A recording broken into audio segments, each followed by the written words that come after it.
Kouzes and Posner's Leadership Challenge is our main text for the course. We have a number of different topics that we're going to go through. I think that it'll become apparent as we work through the material that there are threads that tie everything together.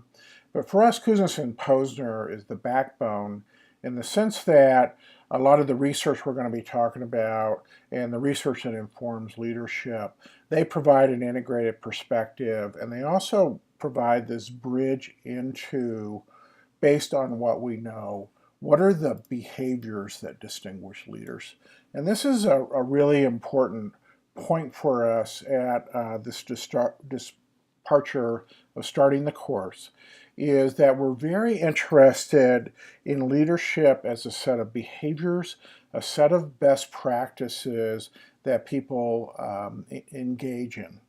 For Kouzes and Posner, you'll see in their examples throughout the book, are very much looking at typical managers. They're managers who are sometimes inexperienced and just learning to be leaders. They're, in some instances, CEOs, but they really integrate in, and you'll see people in all sorts of management positions, and what they are identifying is the behaviors that make them leaders. And for us, this is a very key point in how we're going to think about leadership.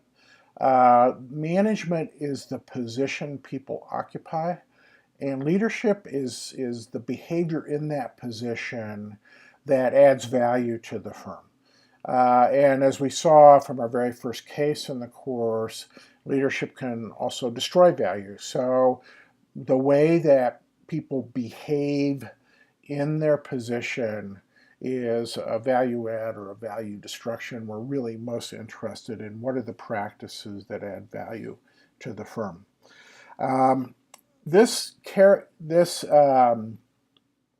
perspective has a lot in common with Kotter, who talks about, leadership is not traits, it is a set of behaviors that managers engage in. The other thing about Kouzes and Posner, and this is an overview of the entire book you'll see in this first chapter, is their focus is in understanding how leaders' behaviors, what it is behaviors do, help participants in the organization perform at a higher level, derive meanings and understandings of what's important, what does productivity mean, what does service mean, are all things that leaders provide to their organizations. So the book's perspective is a set of practices that anyone can learn. It's very much like Kotter, who comments that there are lots of leadership perspectives that talk about traits. There's all kinds of research on, are tall people more effective? You can't do anything about your height. It turns out you actually can do something about your behavior, and how you behave, how you conduct yourself in your position is what leadership is going to be, and it can make a really big difference for your firm. So that's why we're reading this. The things I want you to look for are the overlap with Kotter, in the sense that both emphasize behaviors can be learned. The other thing that's critical for Kouzes and Posner, and it's critical for us in our perspective of looking at managers, managing and leading in organizations, is that Kouzes and Posner are characterizing organizations and the managerial work in organizations and what kinds of behaviors we would distinguish and call highly effective leadership. We're quite interested in how leadership adds value to the organization. What is this value that's added, and and how do they go about adding it? How does this make a difference? We're going to start in the beginning of the course. When we kind of come to the next topic area, we're going to be looking at basically incentive models of how. we drive behavior in organizations. We actually think that there's something going on besides incentives.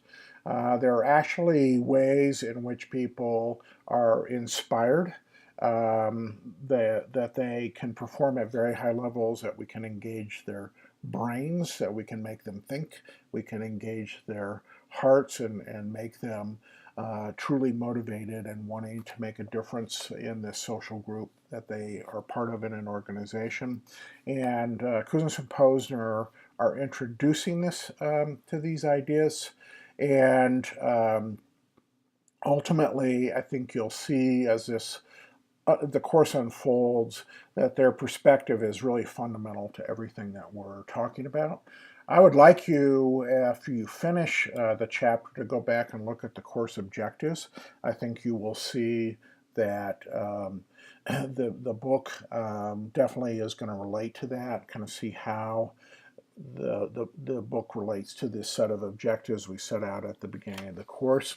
Also, when you finish up the chapter, you're going to see a table that lists 5 practices and 10 commitments of exemplary leadership, they call it. Look at these things. What are they?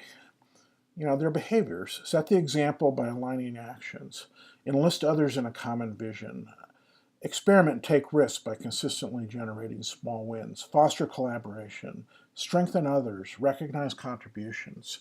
These are all the behaviors that distinguish leaders, and these are learnable things. They're not endowments. Some people have them, some don't have them. And I don't know if endowments explain much about really truly effective leaders. I do know that the kind of behaviors we're going to talk about can make a real difference. They make organizations work better. In a for-profit setting, they make them more profitable. If we're in a nonprofit setting, they make them organizations more effective. And so I want you to, at the very beginning, really think about, okay, behaviors. I want to think about your experience of seeing behaviors. What are the behaviors in your experience that have made a difference for organization? And this is going to be the basic discussion we're going to have throughout the 10 weeks of the course.